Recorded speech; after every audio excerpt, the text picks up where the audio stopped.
Hello and welcome. My name is Sanna and I'm part of the community team for Victoria. And today we're going to take a look at what Victoria 3 looks like. We're going to talk about the art of Victoria 3. And with me I have the perfect guest to talk about this, namely the art director for Victoria 3. Welcome, Max Sjöholm Elmberg. Thank you, Sanna. Very nice to be able to talk about the art that has been going on in Victoria 3. Because a lot has happened since Victoria 2 launched. And to say the least, yes. There's quite a lot of things that we as a team want to really be able to portray from the era. Partly things that we want to focus on more so than others. In general, the Victorian era was that of a struggle in many cases. But for Victoria 3, our intent has very much been to go in the direction that is a lot more inspiring and inviting to the players, and really try to get across the beauty and the artistic integrity that came from the era itself. Yes. So in general, the one thing that we are really trying to push for in Victoria 3 is the sort of essence of the art from the Victorian era. Not just create a realistic type of looking game that looks like the Victorian era, but getting the art from the era itself into the game. At the same time as we're really trying to make sure that from a visual perspective, we're making sure that we have a sort of exclusive look to the game. We don't want this to be very run down and very factory heavy and industrial in that regard. We really want to push the extravagance and the beauty. And it's very vibrant looking as well. Yeah, for sure. We're really trying to push for a lot of the different colors and the different elements that came out of the era from lots of different cultures. And in doing so, we get a nice sort of melding pot of various different graphical aspects, from the sort of really posh, noble life, as well as some of the more serene beauty of the farm life itself. And in consequential of what sort of culture that you are belonging to, we try to give some respect to each of those areas within the game.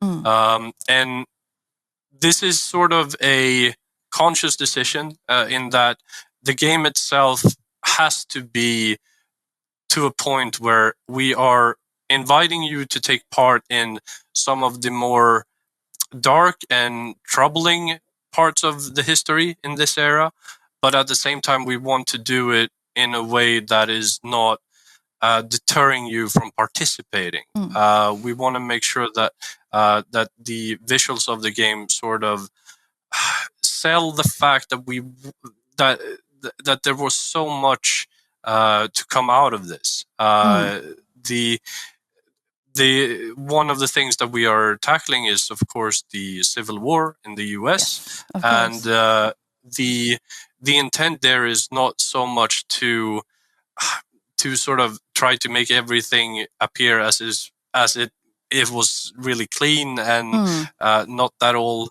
disturbing, but rather to allow you as a player to have an idea that this is still events that do occur throughout the era, but something that does not turn you away from the game as a whole. We didn't want to really go into the really harsh grit that sometimes comes across. Yes. You show some of the darkness of the era, but it's still very hopeful, I would say. Indeed. We try to ensure that even throughout the rougher times of this era, we can portray a sense of hope and a purpose for the player to really strive on, and that a lot of the things that we portray lead towards something that is greater. A lot of our visual elements sort of culminates in that aspect of just showing you that you can strive for ingenuity, you can strive for freedom of your people, you can do a lot of things. And visually, we want to fuel that. We want to really sell the story that you as a player can change the course of history and alter these possible events that has occurred. Because looking at this piece of art here, you see a lot of socioeconomic classes in one and same picture.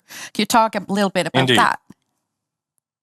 Yeah, so we want to make sure that this is not just a bureaucrat or aristocratic type of world that you're living in. The individual attention that we've spent on various classes of society within various different cultures eventually leads you to a really sort of diverse and also a game that visualizes not just the upper class, but also what's happening sort of in the working class of society. In general, our intent is to bring as much attention across the board and to ensure that you as a player feel like you have some sort of connection to the different characters in the game, whether or not they are rulers or if they are even slaves. Because in an earlier panel, we were talking about the importance of the population, the pops. And so that is also reflected in the art very much. Very much so indeed. We really want to make sure that the pops themselves have some sort of unique expression. And we've put a lot of time into ensuring that we have lots of different variations of looks for each population type, as well as each different culture, and really trying to merge that with the era itself, not to sell it in a sort of comical way, but a way that really helps you as a player to identify which sort of character you're looking at. So one of the examples is, for instance, that we're really trying to portray bureaucrats with their ledgers and their very sort of appropriate attire. And the same goes for farmers, that they wield pitchforks, and you can sort of see just by looking at them what their life is like and what their job description is and where they sort of fit into the hierarchy of society. But at the same time, we also want to make sure that even farmers, to a certain extent, have a lot of effort put into them to make sure that they are, much like the rest of the game, hopeful. So that's the general idea. Now, when it comes to the details of the world, a lot of our effort has been sort of looking into where we want to place our details, because Victoria 3 is a huge game. So our intent has very much been to figure out where, in terms of the zoom level, in terms of where you are on the map, and where our details should end up going. Because we don't necessarily want to spread them evenly throughout. Some things are more important than others. And one of these things is, of course, the hubs, the cities where the pops live and sort of dictate your resources and your production. So from a visual standpoint, we really want to put a lot of effort into making sure that the hubs feel not just like they are expanding with you, but also that they sort of depict the type of people that inhabit the city. And the way we've gone about doing this is through a lot of research into the era and the visuals of the buildings. And of course, as with many things, this also varies a lot between cultures. A Western city and an Eastern one look totally different apart. Yet the same sort of gameplay mechanics still is consistent throughout. So it's not just about the artistic visual flair. It also has a lot of interesting and important information about the region. Absolutely. Our intent was very much to have a lot of the buildings that would otherwise just be a part of an infograph and showing what would be produced and so delivered to you. We want them to be shown on the map as 3D objects and as part of the world. And this is true for all the different cultures in the game, as well as in terms of just depicting how big or small a hub is. If it's located in a region that has a lot of resources, then you'll have certain looks to your hub based on if you want to cultivate those resources, whereas a hub in a different region will look completely different. Yes, it must be a very big challenge, this organization of information in a way that is also aesthetically pleasing for the player. Absolutely. It is a tricky thing indeed. But when it comes to it, the visualization on the map as a whole is very much so that we want you to get an understanding of what's going on in your hubs, but not so much in depth that you can deduct everything from it. If we were trying to achieve that, we would sort of we would have to pack a lot of information into the map that would clutter it to the point where readability gets hurt a bit. And we really don't want to do that because there's still so much information in the user interface itself. And also, we just want to make sure in the long run that what we're looking at on the map in terms of the hubs and cities, that they look nice and that they have some of the monuments that you'll recognize from the era. One of the monuments that we can show off is actually Machu Picchu, located on the western side of South America, and really is one of those sort of highlights that we try to sprinkle around the map to really ensure that there is something to look at in various different places, not just in your hubs and not just in landscapes stretching across vast open areas, but we want to make sure that there are things that visually occur that sort of break up the monotony and also that look really nice. And for you as a player, not just to be able to find them and sort of go into their looks, but also for you to really get a sense of the atmosphere as a whole. But as I mentioned before, a lot of what we're doing has to do with alleviating what would otherwise be a very heavy thing to understand and comprehend because of the amount of information. And talking about that, a lot of work has been done on the UI front to really try to create a visual style that is both elegant at its core. We want to have a lot of golden decorations around edges of our framing and so on to make sure that it looks nice. But at the same time, we also want to make sure that the information is getting delivered properly. Because we know that in such a complex game, there is a lot of information to deliver. Yes, absolutely. And we really want to make sure that the information is what's taking the focus here, not so much the artistic backgrounds and stuff like that. To some extent, we have to balance that out to make sure that we are prioritizing the right things. Yes, that balance is, of course, very important. Speaking as a new player of GSGs overall, it's very easy to be very, very overwhelmed by all the information once you get into it. But I think you're doing a pretty good job at keeping that balance. Definitely. Yeah, I think one of our main sort of focal points has been to really try to sell not just a very functional looking UI, but also one that can give you some, here's a nice image that embodies this sort of section that I'm in right now.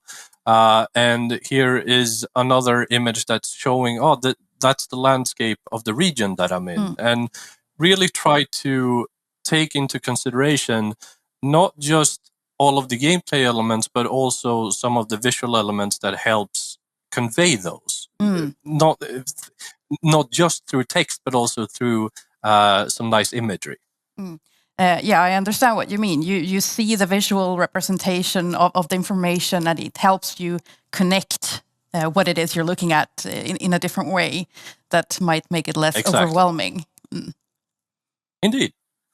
And really, one of our key points to the game as a whole that I mentioned earlier about trying to really sprinkle details across the map and creating a world that is refreshing to look at throughout its huge scope is throughout its ambience and really wanting to push the visuals of the game to a point where even if nothing is going on, the game can still look nice. And we've really tried to capture a look of these ambience effects that are relevant to the era. So the clouds that we use in our Fog of War are based off of paintings from the era, and that sort of methodology of really trying to sell to you, the player, that you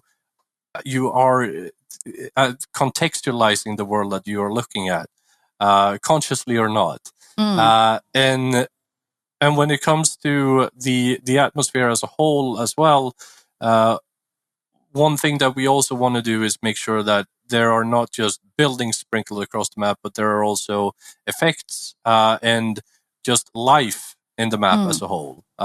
Birds flying, storms brewing, and waves in the just Atlantic open sea that will give you a sense of, a hint of that drama that so many paintings from the Victorian era has. Yes. And these are simply visual sprinkles that we really want to make sure that the players can sort of discover on their own and not just shove in their face. It's something that hopefully gets everyone playing this game to look around a bit more and see what you can find.